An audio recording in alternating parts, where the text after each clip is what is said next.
From Kern Government Television, welcome to this week's Kern County Board of Supervisors meeting.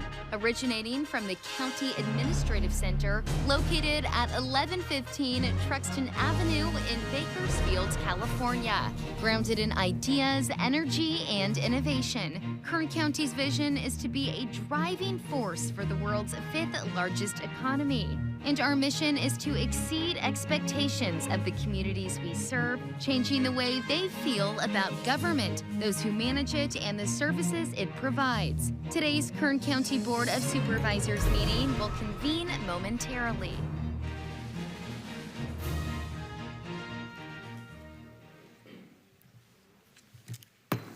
Board to reconvene. Madam Clerk, please call the roll. Supervisor Peters. Here. Supervisor Scribner. Here. Supervisor Maggard. Here. Supervisor Couch. Here. Supervisor Perez. Good morning. Welcome to the Tuesday, August 30th, 2022 budget hearing meeting of the Kern County Board of Supervisors. We will begin today's meeting with the flag salute, and that will be led by Supervisor Maggard. And so I'd ask everyone to please stand. And after the conclusion of the flag salute, if you could remain standing for a moment of prayer, silence, or meditation, whichever you prefer. Salute. Pledge. I pledge allegiance to the flag of the United States of America and to the republic for which it stands, one nation, under God, indivisible, with liberty and justice for all.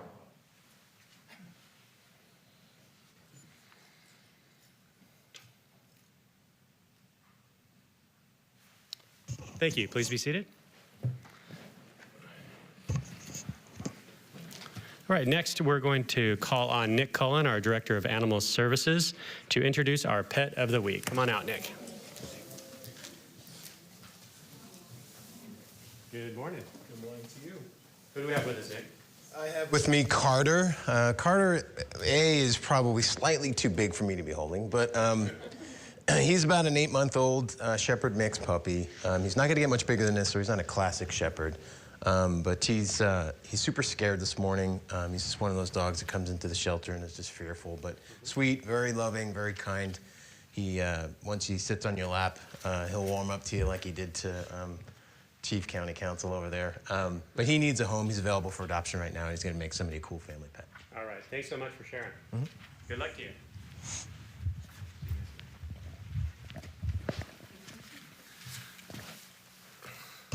Okay, agendas for this morning are located on the tables at the back of the chambers near the doors for anyone wishing to follow along. Before we begin, I want to announce that we do have an interpreter available for anyone in the audience requiring translation of these proceedings from English to Spanish. And Mr. Fernando Lopez, if you could please come down to the podium so we can determine if your services are required.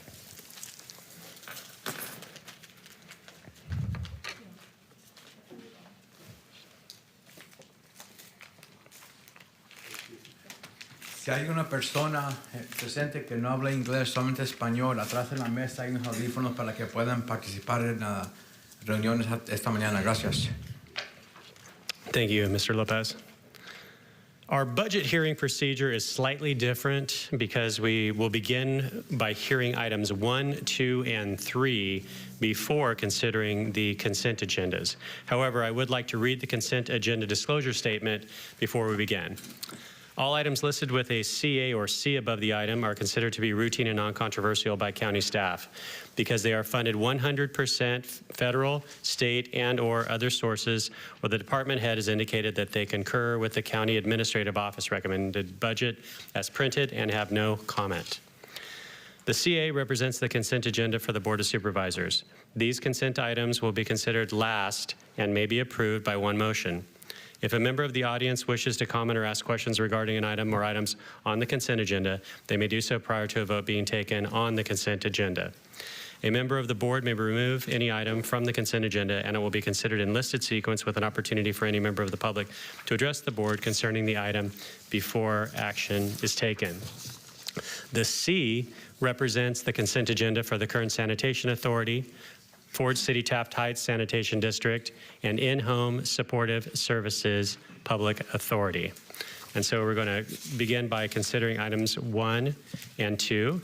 Item 1 is public presentations. So this portion of the meeting is reserved for persons to address the board on any matter not on this agenda, but under the jurisdiction of the board.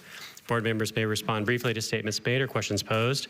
They may ask a question for clarification, make a referral to staff for factual information, or request staff to report back to the board at a later meeting. Also, the board may take action to direct the staff to place a matter of business on a future agenda. So these would be for items that's under the board's jurisdiction, but not specifically related to the budget that we're considering at this time. So do we have any speakers who would like to make a public presentation? We'd ask that you please state your name and observe our 2-minute time limit, please.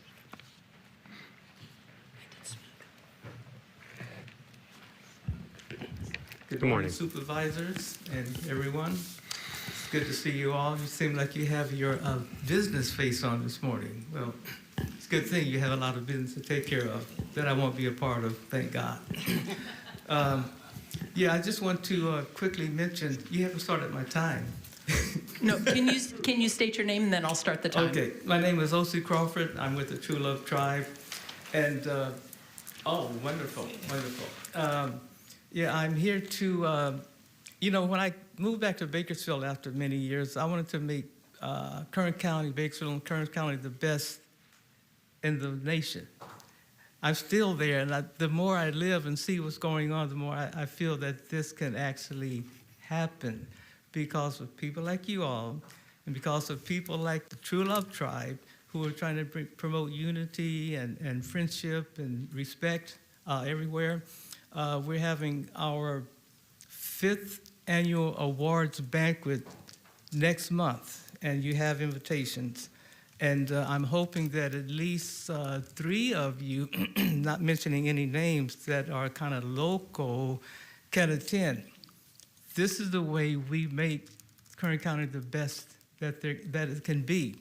We're honoring some ministers from different denominations, non-denominational, Pentecostal, Baptist, some speaking in tongues, some definitely do not speak in tongues, where these ministers came together to pray for our cities, our county, our country, and the world. Hallelujah. I want to promote them to continue to work together, to go beyond the little narrow box of whatever denomination you are. They're all fine to me. I mean, but anyway, just go beyond that and extend friendship and respect to everyone. Can we make a better world that way? So anyway, I'm hoping that some of you, Mr. Couch has attended a few. I really thank you for that, Mr. Couch. A very involved man in the community. I met him at a dog where they were dedicating a dog in McFarland and asked him to speak at our event, and he did. Anyway, my time's up, and thank you. Thank you. Mm-hmm. Next speaker, please. Good morning. Good morning. Good morning. My name is Curtis James Bingham, Sr., a servant of our Lord and Savior, God Almighty Jesus Christ. I'd like to say good morning to all the supervisors. Bless you, Chairman, and our First Lady. And I thank you for giving me this opportunity to be here. And I, first of all, wanted to say, I had that opportunity to go to a 1 cent increase we're trying to get meeting. And I was blown away by our sheriff and our district attorney. And I would say it would be nice if somebody would put up the money to get them 30 minutes to speak on TV about this 1 cent thing, because the things they said was awesome to the max. And if they had a chance to have some TV, not somebody interviewing them, but let them speak themselves. And they got some powerful stuff to say that they do. You guys got some extraordinary people there that's helped running the city. And I'm not just kidding around. And I'd like to say to you, Mr. Alsop, you're a very beautiful person that they have on board here, you know? And so I wanted to bless with that. And then I wanted to say, you guys are blessed today. The president is speaking on getting more funds for law enforcement today. So I would just say, whenever these times come around for budgets, even if they don't ask, the sheriff office, the fire department, and district attorney, give them some money. That's at the saying of our Lord and Savior Jesus Christ, because you're going to need it. And I just wanted to come in and be a blessing and thank you guys for what you're doing, for taking care of all of us, and appreciate it. And I also like to say, I missed Supervisor Couch. He was doing an article that comes out in the newspaper. And it was always very interesting, very good. But my 2 minute time made me not thank you 2 times. So I want to thank you for that. I've been missing it a little bit. I don't know what's up, but thank you for that. And God, we trust is you guys' power for being willing to sit in front of our Lord and Savior Jesus Christ. Thank you. Thank you. Next speaker, please.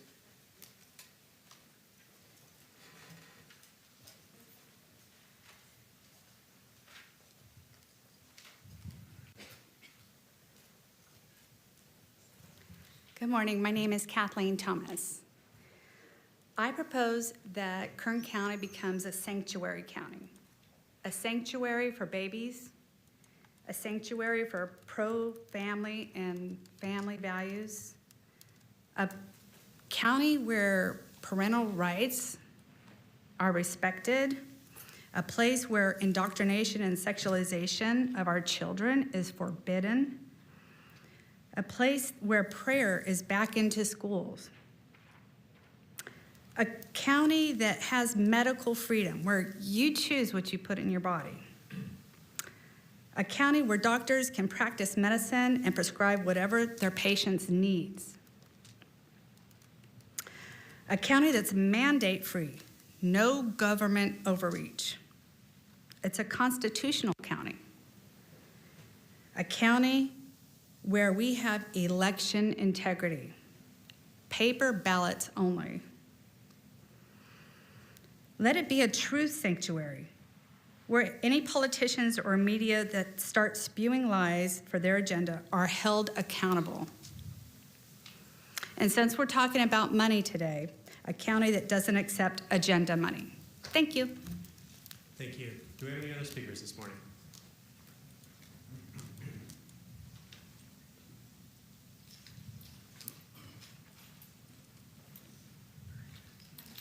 Good morning. My name is Hector Hernández, and I'm here with Unidad Popular Benito Juárez.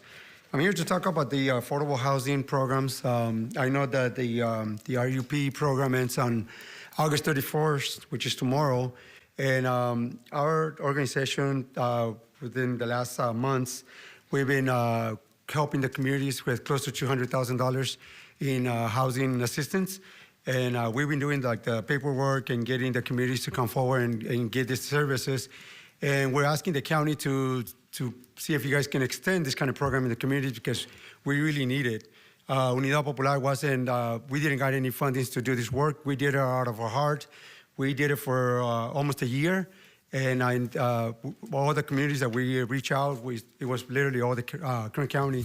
But more than anything, we were reaching out to like the farm working communities, the indigenous communities that speak different languages, including Mixtecos, Zapotecos, and other variants of languages that reside here in the people that reside in Kern County. And we're asking the county to put some fundings for the communities, especially to those that are struggling with housing. And I know that Kern County is having a lot of problems with homeless right now. And one of the things that we're trying to avoid is that we have complete families that are getting evicted, getting eviction notices, or going through the headaches of trying to deal with the landlords with the increase of rent, with the housing being under really bad conditions and things like that. So I want to urge the county to step up and do something for the community, and especially those folks that live in rural communities. Thank you. Thank you. Any other speakers? Okay, I'm seeing none, then we'll move on to board member announcements or reports. Do any board members have any announcements or reports? Okay, very good. Then we will move on to item number 3. And item number 3 is opening remarks on the fiscal year 2022-2023 recommended budget. And I'll turn to Ryan Alsop, our CAO. Thank you, Mr. Chairman, members of the board. I'm pleased to present the fiscal year 2022-23 recommended budget. The recommended budget reflects your board's priorities, our adopted 5-year countywide strategic plan, and is consistent with the critical needs identified by our residents over this past year. The past 6 years represent an extraordinary time for the county.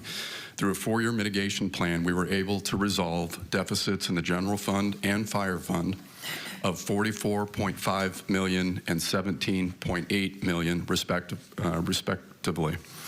The intention of the plan was to gradually reduce department budgets over 4 years as needed to resolve structural deficits resulting from significantly lower property tax revenues related to oil and gas property, depressed market prices for oil.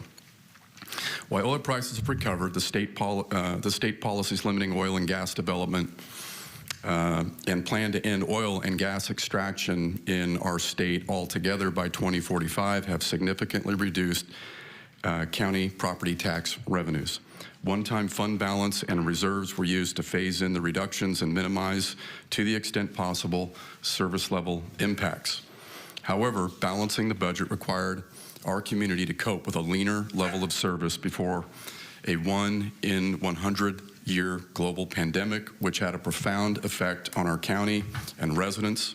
In addition to the medical, mental, and emotional toll it took on residents, the pandemic required us to build an even leaner budget due to stagnant growth in discretionary revenues and the economic impacts of the pandemic, along with harmful and unfunded state mandates and policies.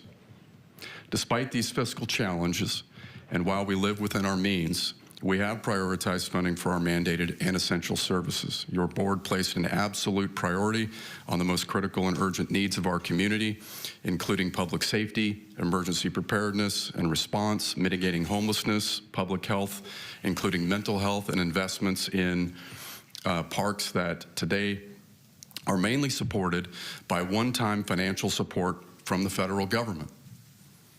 We are grateful for the collaborative efforts of county departments and our workforce to help us through these difficult years. While the coming year will have its own set of challenges, we have experienced strategies and a strong commitment for dealing with these issues for the betterment of the county.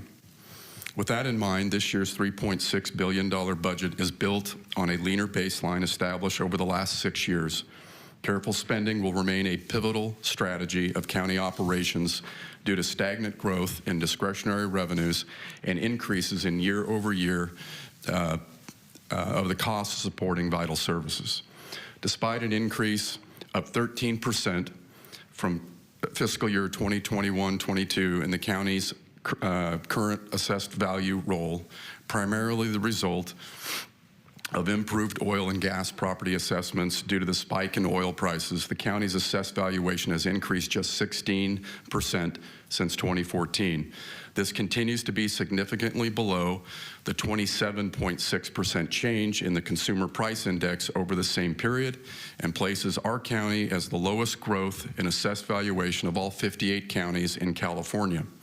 As a result, we are taking a cautionary approach to funding ongoing expenditures with additional property tax revenue tied to the uptick in oil and gas valuation this year, as is likely temporary in nature due to state policies targeting the oil and gas industry here in Kern County.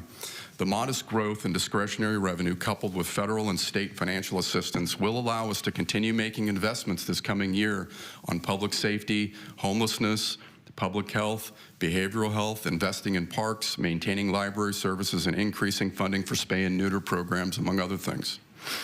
This year's budget invests in public safety and attempts to stabilize the Sheriff's Office staffing by providing additional funding for retention and recruitment of vital sworn and non-sworn personnel, providing additional funding for the Sheriff's Trainee Academy, and setting aside funds to establish a housing stipend for Sheriff's deputies assigned to hard-to-fill outlying locations throughout our county unincorporated areas. However, the county's public safety departments are significantly understaffed, which has reduced service levels, and the county does not have the financial ability to make the ongoing and sustained compensation and staffing level adjustments needed to overcome this. As a result, your board has voted to place a 1 cent local sales tax measure local control and vital services sales tax measure on the November 2022 ballot for unincorporated voters to consider the level of services and funding they would like for their community going forward. If approved, it would have little impact on this year's budget, but would increase discretionary revenue in future years by an estimated $54 million, or about 13.5%. The county's continued commitment to combating homelessness is demonstrated through the operation of the county's M Street Navigation Center, funded by the Permanent Local Housing Allocation Grant. Additionally, funding from homeless housing assistance and prevention will be used to support regional coordination and expand local capacity to address immediate homelessness challenges. A portion of the American Rescue Plan Act, or ARPA, funding received by the county will also be used to support behavioral health and substance abuse needs exacerbated by the pandemic on vulnerable populations, including those individuals experiencing homelessness. This allocation includes outreach and intervention, behavioral and substance use services supporting housing, supportive housing, including a safe camping and parking location, as well as the development of a non-congregant navigation center, adding more beds and wraparound services to the fight. This recommended budget also includes unprecedented investments in Kern County parks. Millions of dollars in state grants combined with an allocation of the American Rescue Plan Act and other discretionary resources has allowed us to make investments that include park revitalization, bathroom renovations, security improvements, replacement of playground structures, and development of new parks. We're also allocating resources to the Kern County libraries in order to open all branches to pre-pandemic levels. However, even with all branches open for service, we recognize the need for additional hours of operation, which is something we believe is a priority. We've also included further investment for the county's spay and neuter program in the recommended budget. However, the recommended budget maintains status quo operations for our animal services facility, limiting flexibility to enhance the programs that will continue to increase outcomes. With the final payoff of one of the county's pension obligation bonds, we were able to set the stage for more regular wage growth for county employees throughout the tenure of their employment in a financially sustainable manner that helps promote stability and retention in our organization. In preparing for our future, the County Administrative Office will continue to implement best practices, innovate current processes, and ensure the efficient and effective use of resources for our residents. My office will continue to work closely with your board and county departments to enact a budget that meets the county's legal obligations and the needs of our residents. Before I turn it over to Elsa, I want to thank first our department heads for all of their support and cooperation in putting our budget together, which is done each and every year. We are living within our means in tough times, a lot of challenges, and we, the CAO's office, very much appreciate the leadership that's provided by our department heads, each and every one of them, along with all of their leadership teams and their staff and their departments. I also want to thank our budget team, all of whom are sitting here today, our budget analysts who worked very hard throughout the year in putting this together, who all report up through our CFO, which is Ms. Martinez, who I will introduce now to provide additional comments.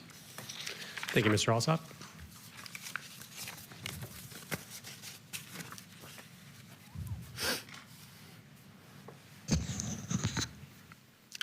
Good morning, Ms. Martinez. Good morning, Mr. Chairman and members of the board.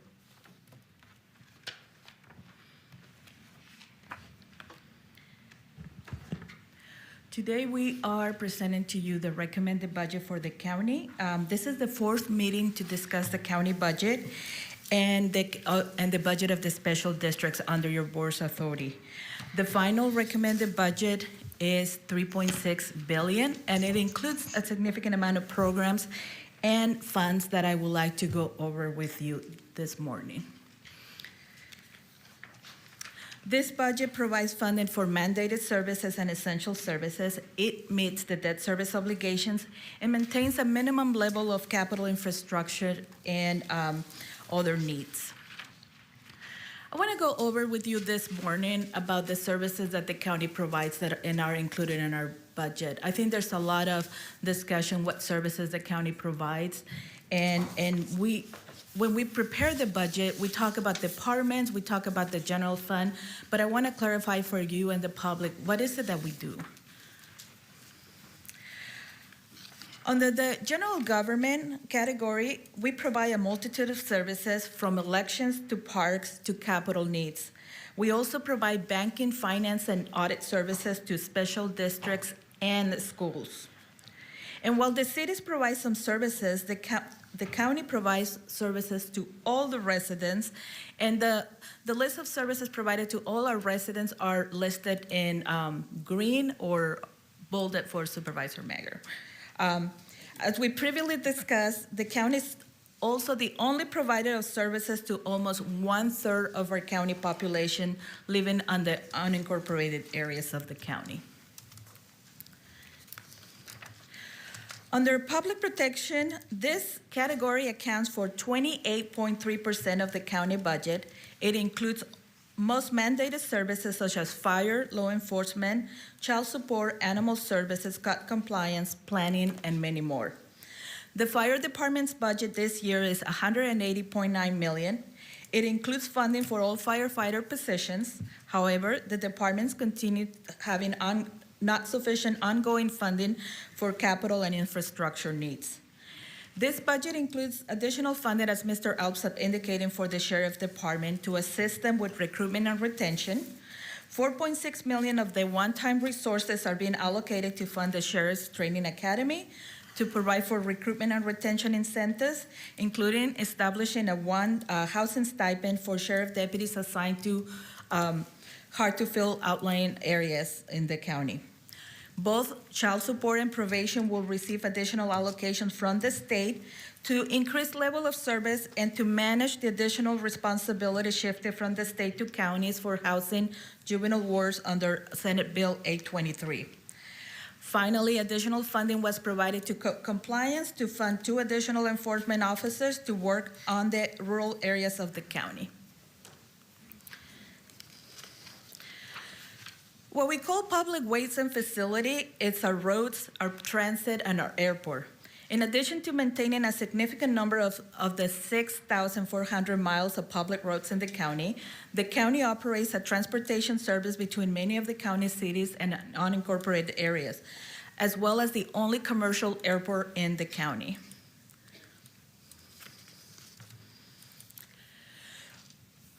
The county has a crucial role in health and sanitation. Approximately 19.8% of the county budget is dedicated to these activities. Cities have not historically provided service in this area. The county is the core provider of public health, behavioral health, substance use disorder, in addition to being the provider of treatment for services for physical and occupational therapy for children with severe medical condition. The county is also serves as the provider of the payer of last resort for the medical indigent. We do this through a contribution through Kern Medical of approximately $3.5 million annually. Food safety through the environmental health is another responsibility that the county provides for our residents. And then finally, the county operates all landfills and provides solid waste disposal for the metropolitan unincorporated area. The budget has several departments under public assistance, such as Department of Human Services, Veteran, and Employer Training Resources, and others. These programs provide benefits in the form of payments, goods, services to help with the basic living services for children, senior, veterans, and many other individuals in their times of most need. 23% of the county budget is dedicated to service the community under these activities. Well, I don't think we spend enough money, but on county education, with the exception of the city of Shafter, the county provides free public libraries to all cities and unincorporated areas. With the use of the one-time American Rescue Plan, the county libraries is staffing to the pre-pandemic levels, although for a few branches, it's only a few hours a week. These are a few of the services that the county provides for the community. We touch every life of our resident, either directly or indirectly. How do we provide these services? Most of the services are provided by county employees. Approximately $1.1 billion of the county $3.6 billion covers the salaries and benefits of the county employees. $1.6 billion covers operational expenses. This includes services and supplies, road projects, assistant payments, behavioral health contracts, just to mention a few. This graph shows you where our staffing is. Most of the staffing is, again, because we have most of the mandates under public protection. Our second category, of course, is public assistant. And while many positions are unfunded, the recommended budget includes 8,556 authorized positions and reflects a net increase of 159 positions, mainly funded with state and federal funds. The Department of Human Services will see the greatest increase with 68 new authorized positions to assist with workloads. Library is adding 40 positions to staff to the pre-pandemic level, with staff that will be not just extra help and live in 9 months or 2 years, but hopefully stay as a career with the library. Child support, as we previously mentioned, is tasked with increasing service level, especially in rural areas, and is increasing staffing by 20 positions. But probation is adding a net of 15 positions for the new responsibility. And fire is adding 20 positions to its fire plan and air operations. The sheriff is also adding 9 positions. However, we will continue to cope with vacancies, both funded and unfunded, including 131 unfunded public safety positions. How do we fund the budget?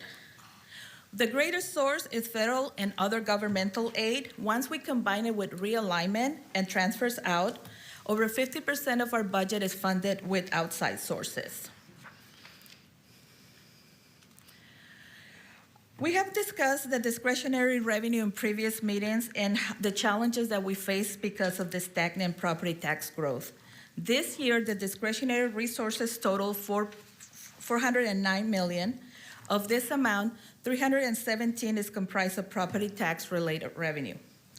The discretionary revenue pays for the general fund operations and other mandated services that are not covered by state and federal funds.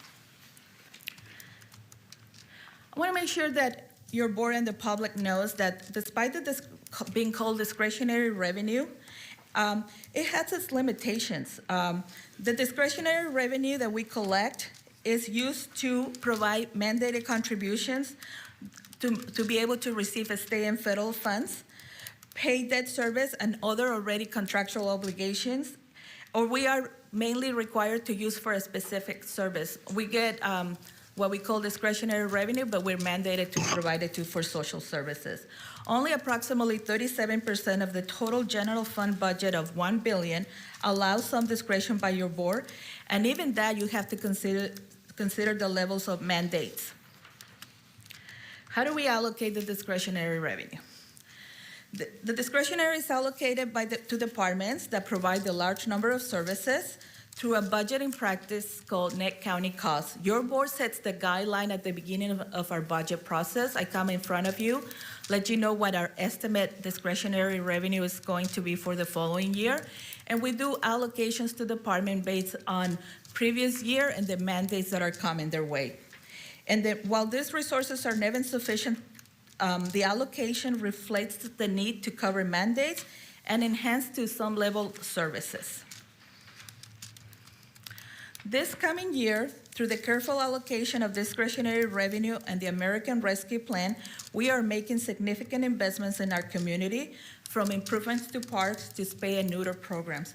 We will be discussing the detail of the American Rescue Plan under item 16, and you will hear more about all those investments.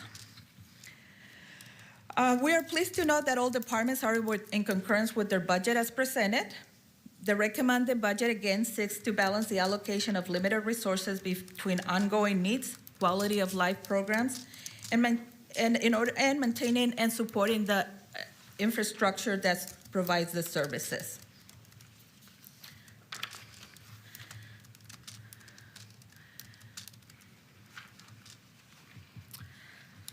So this will conclude my prepared remarks. I'll be happy to answer any questions. Your department heads are almost also present and available for question. At this time, it will be appropriate for your board to open the budget hearings and hear public comments. Thank you, Ms. Martinez. Do any board members have any questions for Ms. Martinez or any of the department heads before I go to the public? Okay, seeing none, then we'll open the public hearing. I'll ask if there's any members of our audience that would like to make any comments on this year's budget. Okay, okay, here we go.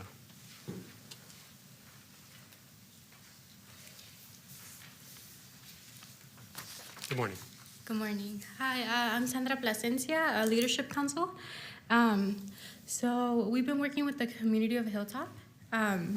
And, you know, they have a bunch of issues like contaminated water, issues with air quality, and we've worked with the CAO, and we're very grateful that there's going to be a pocket park in this upcoming year's budget. But we wanted to reflect a couple of other issues, one being the water. As we know, it has 123 TCP. The Mutual Water Company has announced that they're going to do a filtration system, but it's going to take about a year, so we urge the county to set general funds aside in the budget to help provide an alternative water source as an interim solution while the filtration is implemented. Apart from water, we also have weatherization. Most folks have swamp coolers, meaning that dangerous pollutants from outside go inside of their home because it's not filtered properly. On behalf of asthma, according to Colin Virus Screen, they're in the 84th percentile. For cardiovascular disease, they're in the 92 percentile. Ozone is 95, and PM 2.5 is 97 percentile, which means that they're heavily burdened by health defects. And this, in turn, causes lung irritation, inflammation, worsening of chronic diseases, heart and lung disease. So we asked the county to put funds aside in this year's budget for air filtration systems to clean out their home from the inside, since the swamp coolers don't do it properly. A window replacement program so they can keep their houses cool and also heated in the winter, along with air conditioning in homes as well.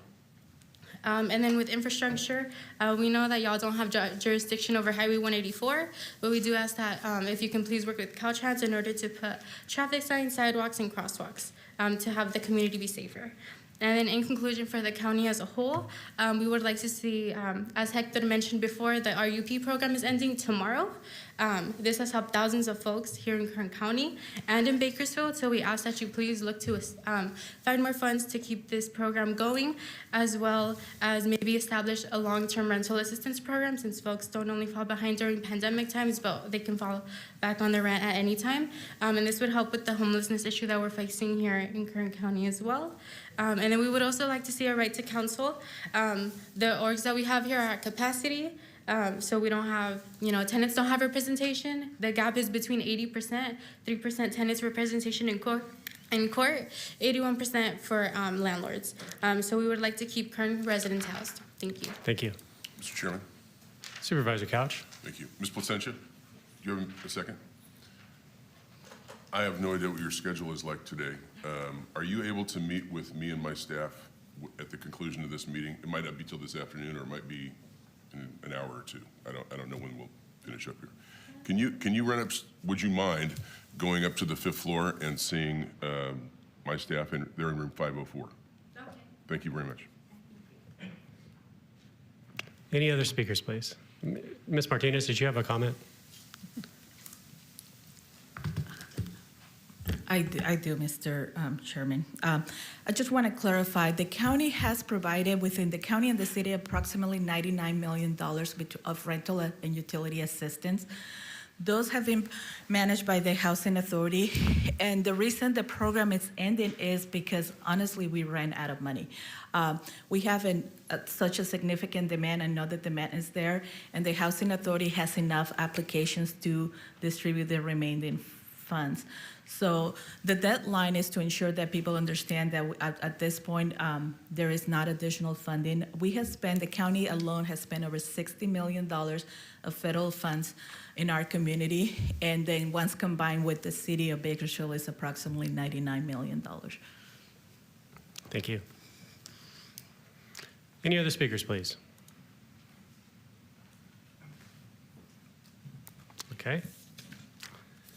Seeing no additional speakers, then I will.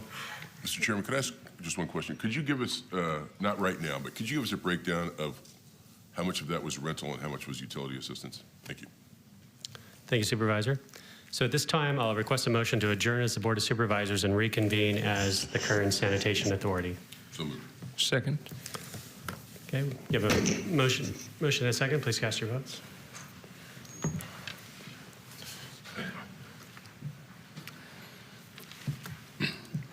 The motion is approved. All ayes. Okay, we're now sitting as the Kern Sanitation Authority, and so we will consider item C4. And so I'll ask at this time for any public comment on the budget item for the Kern Sanitation Authority, item C4. Okay, I don't see any requests. And so I'd like to request a motion to approve that budget and adjourn as the Kern Sanitation Authority and reconvene as the Ford City Taft Sanitation District. So moved. Second. We have a motion and a second. Please cast your votes. The motion is approved. All ayes. Thank you. We're now sitting as the Ford City Taft Heights Sanitation District, and we will consider item C5. So at this time, I'll ask if there's any members of the audience who would like to make a comment on the item C5, the budget for the Ford City Taft Heights Sanitation District. Okay, I don't see any. Then I'll request a motion to approve that budget unit and to adjourn as the Ford City Taft Heights Sanitation District and reconvene as the In-Home Supportive Services Public Authority. So moved. Second. We have a motion and a second. Please cast your votes. The motion is approved. All ayes. Thank you. We're now sitting as the In-Home Support Services Public Authority, and we'll consider item C6. I'll ask if there's any members of our audience who would like to make a comment on this item. Okay, I don't see any, and so now we need a motion to adjourn as the, to approve that item and to adjourn as the In-Home Supportive Services Public Authority and reconvene as the Board of Supervisors. Second. You have a motion and a second. Please cast your votes. The motion is approved. All ayes. Thank you. We're now sitting as the Board of Supervisors, and we'll consider item 16, Budget Unit 1111, the American Rescue Plan. And so I'd like to ask Jim Zervis for his presentation. Good afternoon, good morning, Mr. Zervis. Good morning, Honorable Chairman and members of the board. Just waiting for the presentation to come up. Okay, so this year, for the second year, your budget includes a component for the American Rescue Plan Act of 21. Because this is an unusual item, we did pull it off consent and want to walk your board through what's continuing to be implemented through this budget with respect to the plan and the investment of the funds received for the American Rescue Plan Act of 21. Just as a reminder, the American Rescue Plan Act allocated about $65 billion to counties throughout the nation. Kern County received $174 million and change. We have received interest on that over the course of the year, so the actual funds that we're appropriating are a little higher than that, but that is the actual allocation through the American Rescue Plan Act. And it comes in the form of the state and local fiscal recovery funds, which is a subset of the American Rescue Plan Act. The timeline, we're really near the end of this timeline at this point. We've received all of the funding, so the county has the funding, and we are continuing to invest it in the community and the projects that have been approved. We must obligate all of the funds received by December 31st, 2024, and we must have fully expended the funds by December 31st, 2026. So a lot of the programs that we're talking about funding, we can't fund really beyond 2024. And for capital and infrastructure type projects that we're going to be talking about, they must be done by 2026. And that has been a weighing factor in how the projects we're looking at trying to fund with these funds. In general, the state and local fiscal recovery fund had 6 categories, broad categories of investment. That is supporting public health response, addressing negative economic impacts of COVID-19, replacing lost revenue in the public sector, premium pay for essential workers, water and sewer infrastructure, and broadband infrastructure. Now, the Treasury Department has published several hundred pages of guidance on what this means and what qualifies here, but these are the broad categories.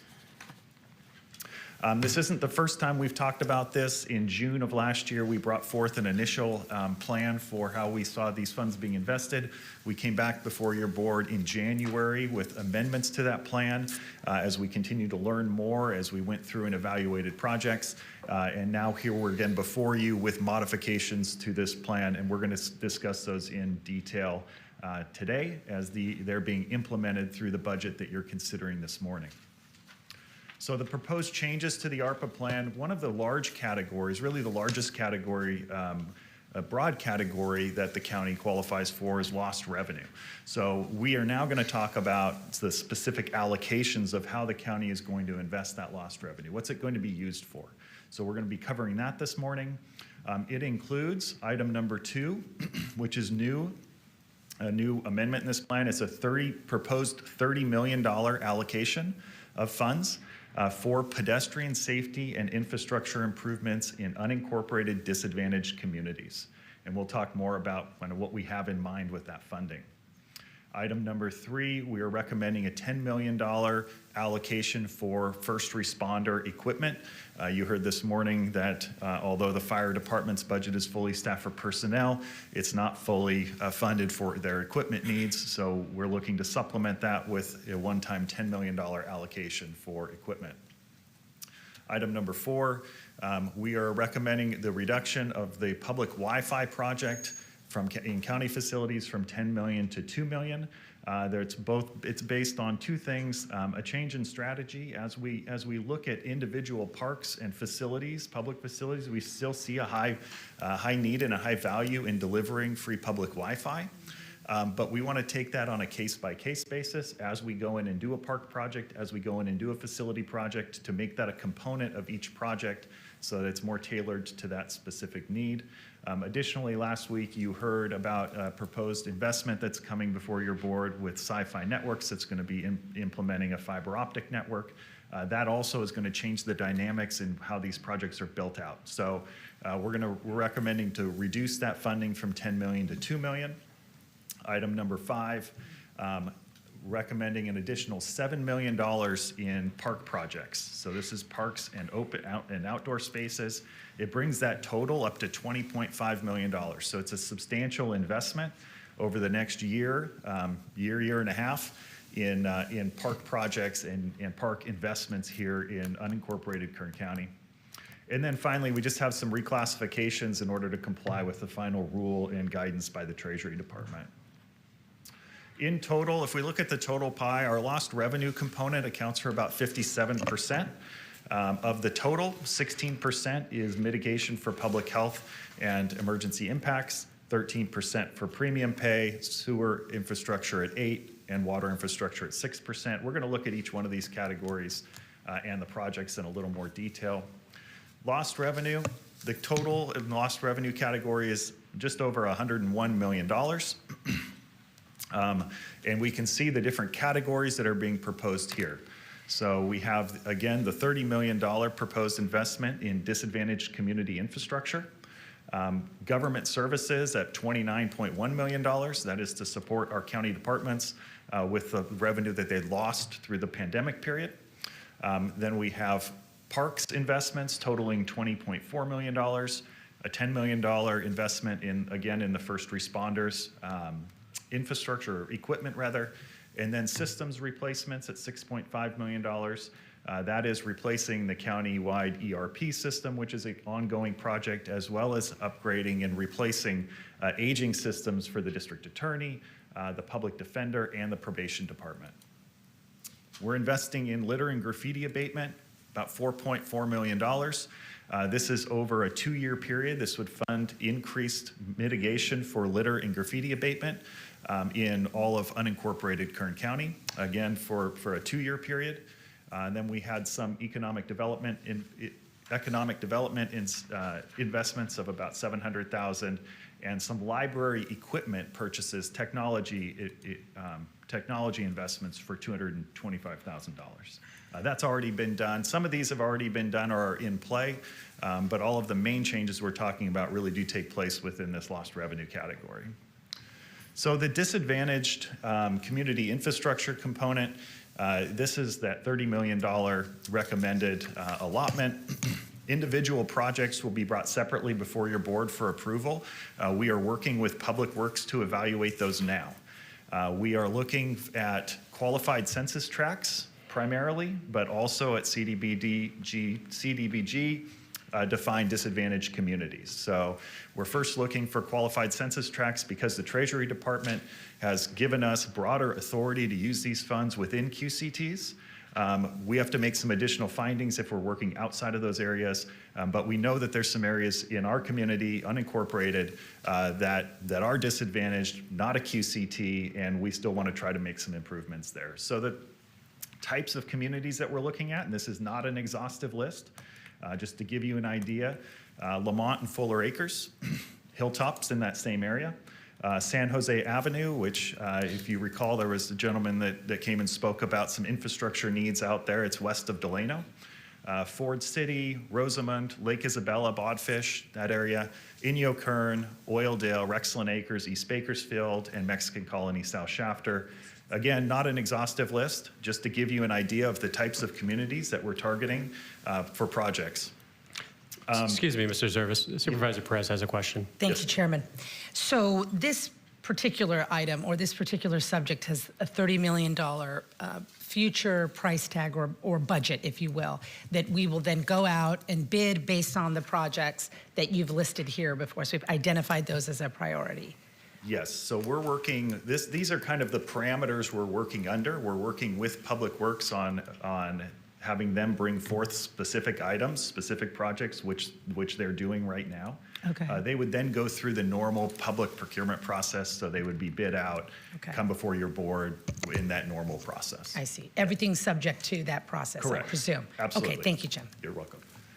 Projects will be recommended by Public Works, and our office will be working with them in that process based on the need and level of benefit, pedestrian safety. I mean, we're looking at sidewalks, curbs, gutters, lighting, signage, the things that make a community safer, safe routes to school kind of things, and those types of projects. They have to be able to meet the Arpa timeline. So that's a complicating factor. If these involve heavy land acquisition or right-of-way issues, that can make that very difficult. So we are looking for things that can fit within the timeline, and we don't want to supplant other funding. If there's already funding lined up, even if it's a couple years out for a particular project, we're looking at things that we don't have funding for now that we're able to deliver for these communities. Chair. Supervisor Perez? Thank you. The money has to be spent entirely by December 26 or allocated and out the door? The work done? Work done, spent by 26, Got it. obligated by 24. But work completed, finished by 26? Correct. Otherwise, they're not eligible? Correct. Okay. Yep. Thanks. Thank you, Chair. Any other questions on this particular category before I move on? Okay. The parks projects, I wanted to include a list of what we're doing. When we talk about $20 million of investments in outdoor spaces and public parks, this is that list. So we brought before your board back in January an allocation of $5 million in park improvements. That was $1 million per district. That's still in this plan. That's the top line item. Then we're making some improvements, just under $5 million worth out at Buena Vista. We still have $2 million in public Wi-Fi improvements that we're including on this list. And then we get into several different park projects. Sam Lynn improvements, we've set aside $2 million there to do a number of different improvements to that facility. Playground replacements at Casa Loma, Virginia, and Potomac Parks. Rehab potable water systems at Camp Condor that will enable that facility to reopen. Casa Loma restroom replacements, Rosamond restroom replacements. That's the one that burned not too long ago, maybe within the last month. Potable water system at Camp Okeechee, Virginia Park bathroom replacement, Fuller Acres park development. So we'll be funding that new development at Pocket Park and Fuller Acres. as well as the Mexican Colony or La Colonia community park development. And then we've set aside funding to make sure that restrooms in several of these parks are cleaned and maintained and secured every night. So we've set aside operational funding, the second and third to the last on this list, to have those specific restrooms locked every evening, opened every morning, and cleaned and refreshed with sanitation materials, things like that. So it'll ensure that those restrooms are secured and available to the public. And then a $100,000 allotment for Casa Loma soccer field fencing. There's a baseball field there now that the community would like to turn into a soccer field, and we're going to help make that happen. That's the lost revenue category. As we move forward, there's not many changes. I don't know if there's any changes in these projects, but I'm going to review them with your board briefly as they are included in your budget. So mitigation for public health emergency, we have a $28 million allotment there. $15 million of that is in homelessness. That's by far the largest. We had a $10 million allocation to Kern Medical for public health COVID-related impacts on this list. But we have a number of homeless-related items that we continue to implement. Your CAO mentioned those in his opening remarks. We're working on a non-congregate navigation center facility right now. That's moving forward and will be before your board in the next few months. We are continuing to do a lot of homeless outreach and intervention, partnering with behavioral health, partnering with the Sheriff's Department and Bakersfield Police Department. We are open and running with our safe camping and parking spaces. So if you haven't seen that, I'd encourage you to go take a look at it. It's pretty impressive. Last time I was over there were 40 individuals that were safe camping at that location that would have otherwise been out on the street. And they are moving them out of that into the normal facility and some straight into permanent housing. So that's proving to be a successful model. So we're going to continue to operate that and expansion of our MET teams. This is also where you'll find the $2.4 million investment to reopen our libraries. So $2.4 million of the Arpa funding is funding the reopening of the libraries through 24. And finally, our essential worker, stormwater, and wastewater categories total about $47 million. These are not new either. It is our one-time hazard pay for essential workers, which was done last year, $22 million. We have $10 million for the Lamont stormwater mitigation, and we are evaluating that project feasibility right now. And then we have 3 wastewater improvement projects, Ford City, Taft Heights, Northwest Bakersfield, and East Bakersfield. So in total, if you take all of those main categories and we look at them by function, you can kind of see where the funding is being allocated. The largest category here is the $30 million for disadvantaged community infrastructure. Then we show government services, essential workers, parks, homelessness, wastewater, first responders, stormwater, and so forth. And you can see here just a representation of the funding by use category. That concludes my presentation. I'd be happy to answer any questions that you may have. Thank you, Mr. Zervis. Board members, do we have any questions for Mr. Zervis? Just a comment, Chair. Okay, Supervisor Perez, and then I'll go to Supervisor Peters. Thank you, Chair. Zervis, I just want to say thank you. I see some really exciting investments there, and I appreciate that you can come here and say, we don't need to do 10 million, we can do 2 million, based on these other strategies and methodologies that we're streamlining and saving dollars and putting them in other places. Really appreciate all the infrastructure improvements. You know, in every part of this county, and every district of all 5 districts has serious infrastructure challenges that just create problems upon problems upon problems. And to say nothing of the sense of being left out, right, of the future of Kern County and its greatness, right? That is just so critical, and I really appreciate your hard work, your team's work. There's some exciting investments here, and I see that Supervisor Couch is going to be meeting with folks that are, still would like to see more access, and it's always a balance of resources, as you know, but this looks positive and that we're moving in the right direction. And I appreciate you, Jim, and how hard you work and what a consummate professional you always are. It means a lot to a lot of people, so thank you. Thank you. Supervisor Peters. Jim, just a quick question on that, the Wi-Fi part of it. So I know it went from $10 to $2 million. Is that $2 million because we've decided there are certain parks that will be better served with a different, when the fiber optic comes in, or we found cost savings somewhere, or have we just cut some parks out of that entirely, or how does that stand? So we haven't cut specific parks out, but the Sci-Fi project will kind of change the way that will look for all of our metro parks. But we have some other parks that aren't going to have that kind of investment. We also have several grants coming through for full kind of park replacements, and we want to look at those as opportunities to add Wi-Fi when we're doing that, either as part of the original project or using some of this money. So it's not allocated for specific parks. We didn't drop any specific parks, but recognized, hey, we need to pull back a little bit, and then look at how we can invest this money wisely in those parks. We still see great value in that. There's also a time frame issue. If Sci-Fi's coming through and it's going to take them 3 to 4 years to build out that network, we're not sure where it's going to start yet. So we don't want to overcommit and not be able to use these funds within the ARPA timeline also, or use it and then have technology, miss out on being able to leverage the Sci-Fi investment also. So just a change in strategy and how we're approaching it.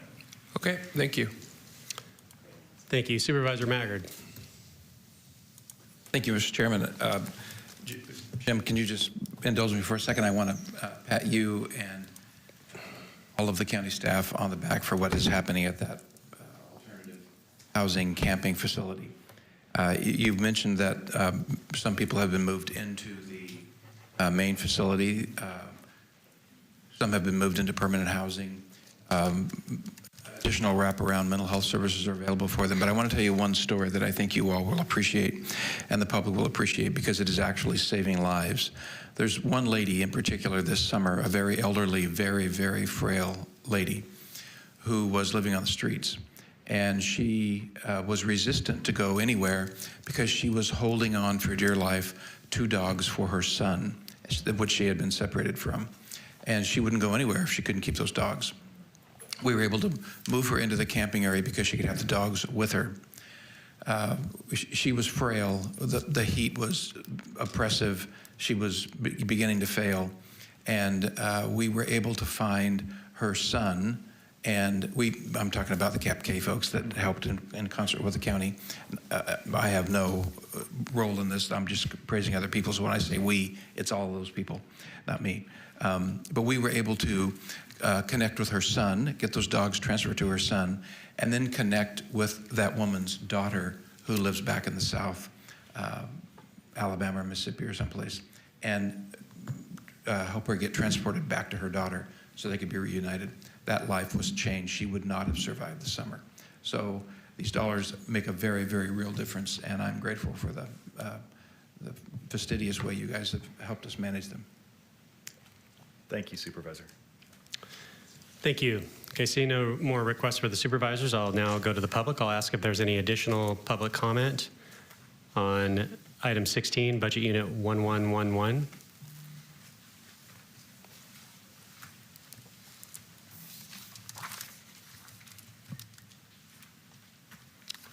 Good morning. Good morning, Dennis McLean. Good morning, board and chairman and staff. I had one question on some of this money. I want to know how much of this money is allocated to advertising to get the vaccine, the jab that does not work. Does that money come out of the health department, or is that big pharma money, or who budgets that? Is there any of this federal money that's allocated for that? Thank you. Okay, thank you. We're going to try to get you an answer right now, Mr. McLean. Thank you. Mr. Zervis? Yeah, none of the ARPA funding is used for advertising for the vaccine. Okay. Thank you. Thank you. Any other comments on item 16? Okay. Seeing none, then I'll ask for a motion to approve this item. So moved. Second. We have a motion and a second. Please cast your votes.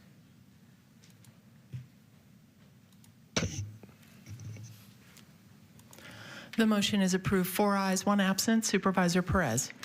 Thank you. Sorry, Kathy. Sure. Would you, I just told him I was going to. do you want to revote? Please. Can we revote? Of course. Chairman? Okay. Let's try this again. Please cast your votes.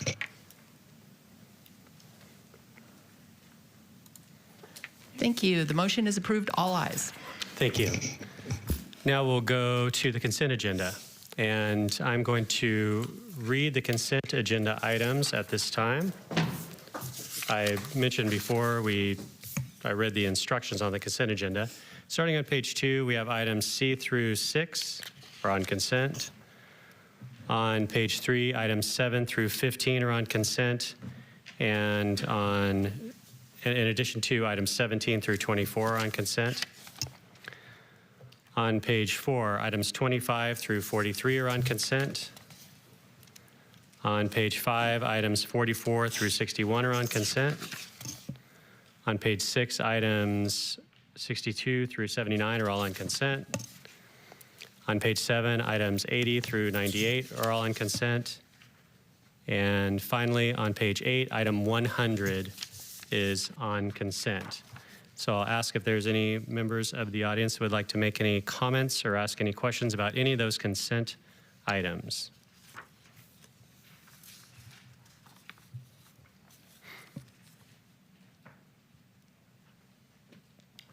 Good morning again, Dennis McLean. Item CA number 9090. Can you explain what that fund is and how that pertains to the people that are actually operating it and stuff? Because I know the county bills them and this and that. Can you maybe speak on that a little bit? Okay.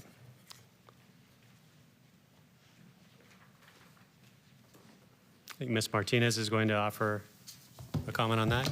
I apologize, Mr. Chairman. Thank you. Can you repeat the item number? I think it was CA 90, the Golf Course Enterprise Fund. Oh, yes, sorry. The county operates several golf courses, and so we track the cost and the budget of that activity in a separate budget unit because they are supposed to be self-sufficient. We contract out services with an entity that provides the services at the golf course. So if you want to go golf in the county, it is a very discounted price for our community, and they go practice that sport, and then the funds are reinvested in the golf course, and a small portion comes to the county for maintenance. That's what that is. Thank you. Supervisor Magger, did you have a comment on this? Was this for last time? Okay, very good. Okay, any other public comments on the consent agenda? Okay, seeing none, then I'll turn to Supervisor Maggard. Thank you, Mr. Chairman. I just want to thank Ryan, Elsa, and Jim, and all of the staff that support you for the extraordinary job you've done on this. When I think back about all my years here, the way that we've handled the budget is vastly different today than it was at the beginning, and much more efficient, much more transparent, much more consensus building, not only in the community but within our own staff in the county. These have been extraordinarily difficult times the last few years, but it's wonderful to be at a place we can see around the corner and see that we're making headway. So I want to thank you guys for the great job that you do, and I'll make a motion to approve. Okay, we have a motion and a second to approve the consent agenda. Seeing no further comments or questions, please cast your votes. The motion is approved. All ayes.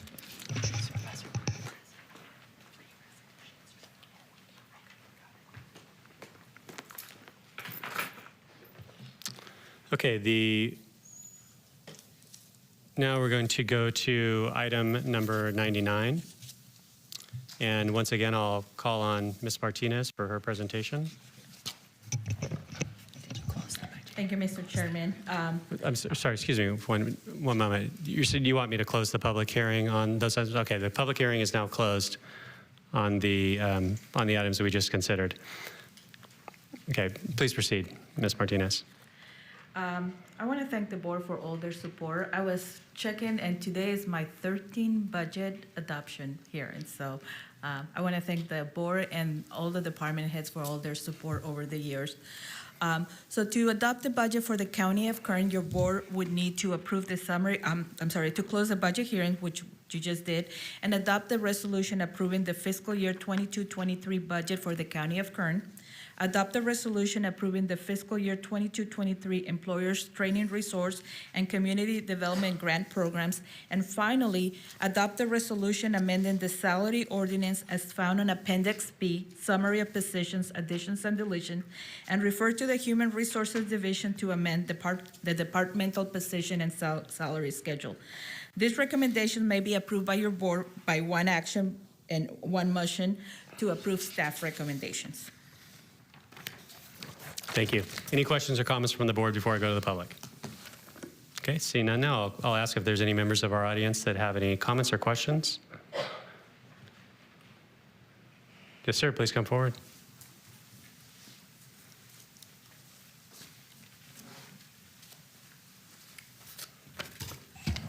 Hello, board. I would like to ask a question. Several times over the preceding year, concerns have been voiced over election integrity issues.